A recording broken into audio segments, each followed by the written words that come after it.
Hallo, ist es Anfang Mai zu früh für eine Reise an die oberitalienischen Seen und an die Adria? Wir haben es ausprobiert. Komm mit! Nach einer ersten Übernachtung am Lago Maggiore ging es nach Peschiera an den Gardasee und weiter an die Adria auf einen Campingplatz zwischen Jesolo und Venedig und zurück bis zum Iseo-See. So war am Ende der Heimweg nicht mehr so weit. Nach der Montage der Fahrräder ging es los. Bei unserem ersten Stopp am Lago Maggiore waren wir bei lieben Bekannten eingeladen und haben auf einem ruhigen Parkplatz übernachtet. Von dort ging es direkt an den Gardasee nach Peschiera. Peschiera del Garda liegt ganz im Süden des Gardasees. Bereits in der Bronzezeit wurde hier gesiedelt. Damals lebten die Menschen hier in Pfahlbauten. Unser erster Tag in Peschiera war Montag und Montag ist dort Markttag. Der Markt ist richtig groß und es gibt dort alles zu kaufen. Spielzeug, Haushaltswaren, viel Kleidung, aber auch Handtaschen und Lebensmittel aller Art.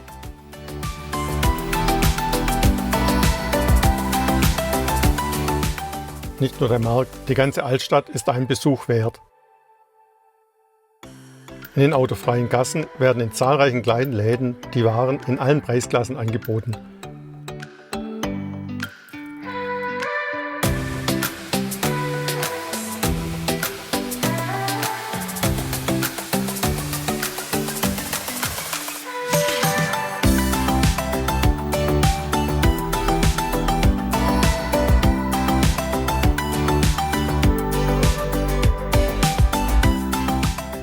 Daneben gibt es viele Bars, Cafés und Restaurants.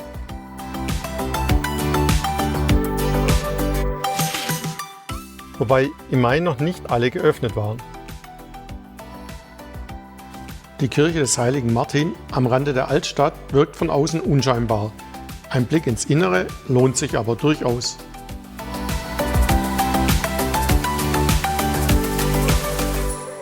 Die Altstadt liegt auf 3 Inseln. Daher wird es manchmal mit Venedig verglichen. Allerdings ist vor allem der mittlere Kanal bei einem Besuch der Altstadt sichtbar.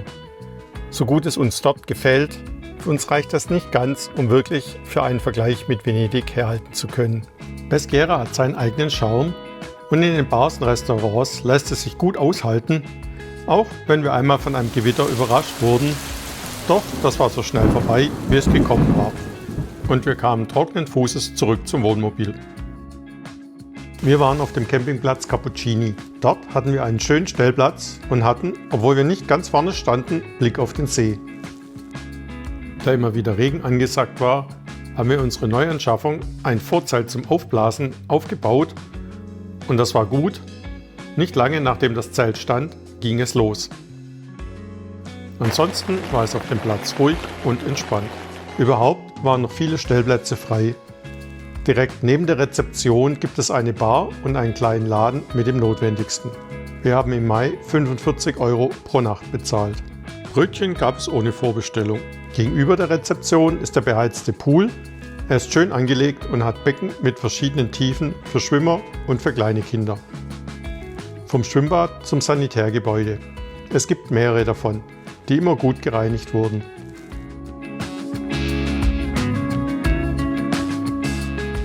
Einzelwaschkabinen gab es, zumindest in unserem Gebäude, keine, aber Haken an der Wand und Ablagefläche zwischen den Becken. In den Duschen gab es einen Spritzschutz und eine Ablage bzw. eine Sitzbank.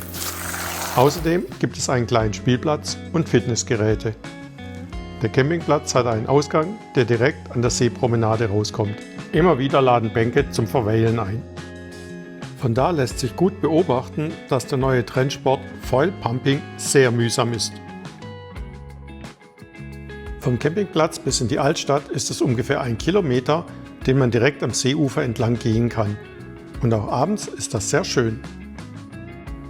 Wer von Osten her nach Peschiera fährt, kommt mit großer Wahrscheinlichkeit durch eines der Tore der alten Befestigungsanlage, die Porta Verona. Wir haben den Fußgängerdurchgang genutzt für eine Radtour nach Lazise. Der Rad- und Fußweg dorthin ist in den letzten Jahren gut ausgebaut worden. Lazise ist immer einen Besuch wert. Der Hafen, die Strandpromenade und die Gassen der Altstadt gefallen uns sehr gut. Doch Nachdem Regen gedroht hat und wir noch gut 10 Kilometer Rückweg vor uns hatten, sind wir bald wieder aufgebrochen. Als wir in Peschiera zurück waren, hatte sich das Wetter stabilisiert.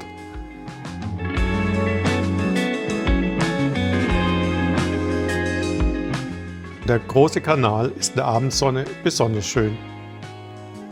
Am großen Kanal fällt ein großes und vor allem langes Gebäude auf, der Pavillon der Offiziere. Ein schöner Bogengang führt innen von einem Ende zum anderen. Läden und Restaurants sind von hier oder vom Kanal her zu erreichen.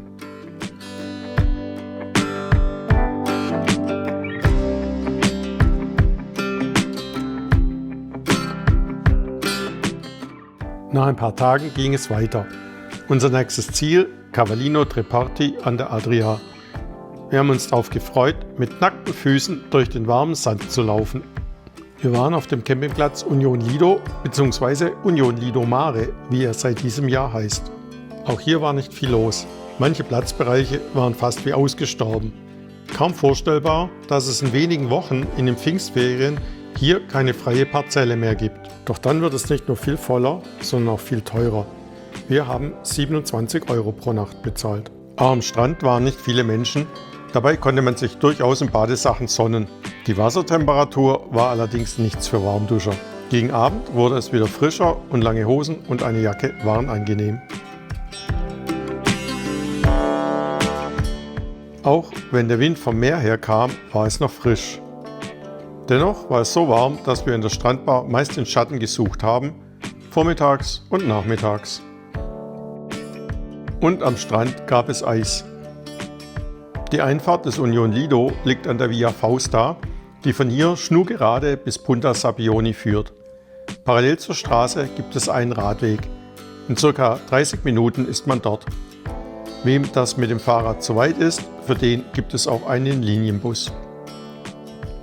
In Punta Sabbioni legen die Vaporetti ab, die von hier nach Venedig bis fast an den Markusplatz fahren.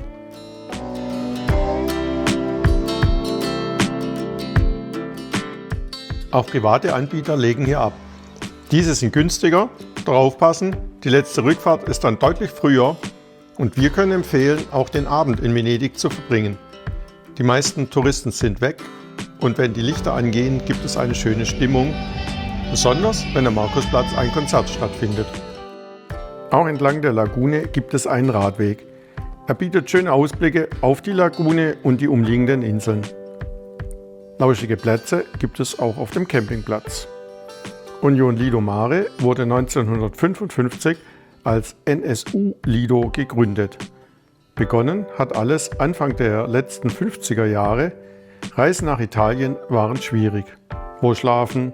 Wo essen, wie kommunizieren.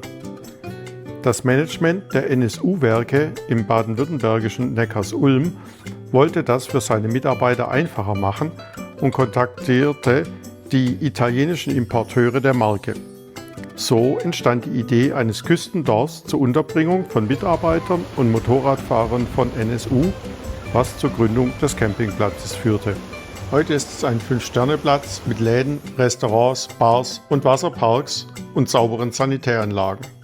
Diese werden täglich mehrmals gereinigt und in der Nebensaison war selten eine Kabine belegt.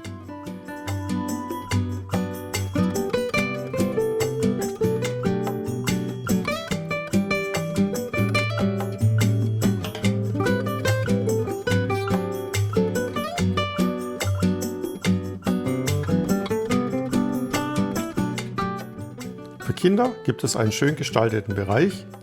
Auch bei dem Becken für das Spülen des Geschirrs war es immer sauber und noch leer. Am letzten Morgen haben wir uns ein Cappuccino in einer der Strandbars gegönnt. Danach ging es weiter an den Iseo-See. Zuerst über Landstraßen, dann über die Autobahn zu unserem Ziel, dem Campingplatz Punta d'Oro. Der Iseo-See liegt westlich des Gardasees in der Lombardei. Als wir vor 5 Jahren das erste Mal hier waren, war der See noch ein Geheimtipp. Und nachdem am Gardasee und an der Adria die Zahl der Touristen nur übersichtlich war, hatten wir angenommen, hier wäre es ähnlich. Doch diese Annahme war falsch. Der kleine Platz war so gut wie voll Wenn ein Stellplatz frei war, war er Stunden später wieder belegt. Wir hatten 2 Tage vorher angerufen und mit etwas Glück einen Stellplatz bekommen, von dem aus wir auf den See schauen konnten. Iseo ist gut fußläufig zu erreichen und hat eine schöne Promenade. Manchmal legt hier auch ein Riva-Boot an.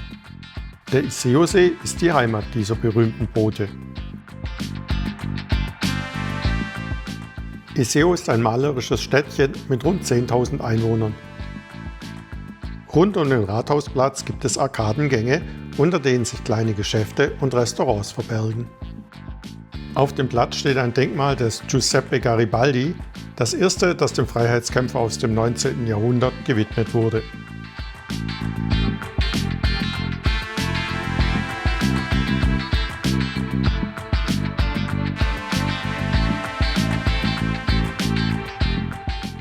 Zu unserem Erstaunen waren nicht nur die Campingplätze voll, mehrere Touristengruppen wurden durch die Stadt geführt. Der Markt ist groß, wenn auch nicht ganz so groß wie in Peschiera, und für Anfang Mai war auch hier einiges los, obwohl wir früh am Tag dran waren. Eine Besonderheit des Iseo-Sees ist die Monte Isola. Mehr als 400 Meter ragt die Insel aus dem See heraus.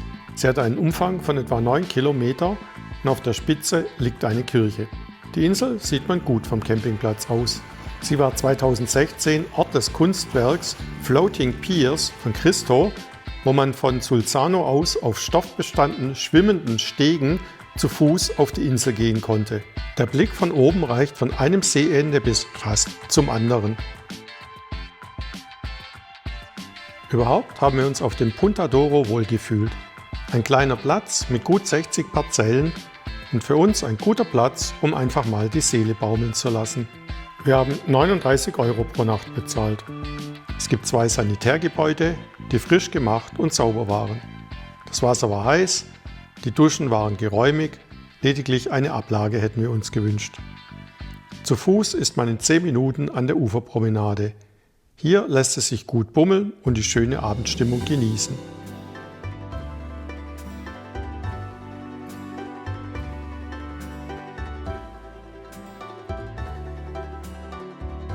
Etwas abseits vom See haben wir die Osteria ai Cancelli entdeckt. Wer einen Blick auf die Speisekarte werfen möchte, kann einfach den QR-Code scannen. Das Restaurant ist gemütlich eingerichtet und das Essen sehr lecker. Vor dem Fazit die Bitte, wenn dir der Bericht gefallen hat, klicke auf den Daumen nach oben und abonniere den Kanal, um weitere Videos wie dieses zu sehen. Wie ist nun unser Fazit? Ist Anfang Mai eine gute Jahreszeit, um in den Norden von Italien zu reisen? Das kommt ganz drauf an, was man will. Wer wegen eines Badeurlaubs hinfährt, darf kein Problem mit kaltem Wasser haben. Wer laue Sommerabende möchte, der wird ziemlich sicher enttäuscht. Wer keine Hitze, aber warme Sommertage möchte, dem wird es ziemlich sicher gefallen. Wer Ruhe und nur mäßig gefüllte Plätze möchte, der ist in dieser Zeit dort gut aufgehoben. Aber Vorsicht am Iseo-See, der hat sich scheinbar vom Geheimtipp zur In-Location gewandelt. Wer es nicht gut findet, auf Deutsch angesprochen zu werden und auch in Touristenhochburgen noch das Gefühl haben möchte, in Italien zu sein, dem könnte es gefallen. Für uns war es eine gute Jahreszeit, aber jeder muss selber entscheiden, ob es für ihn passt oder nicht. Lasst uns gerne in den Kommentaren wissen, wie ihr das seht.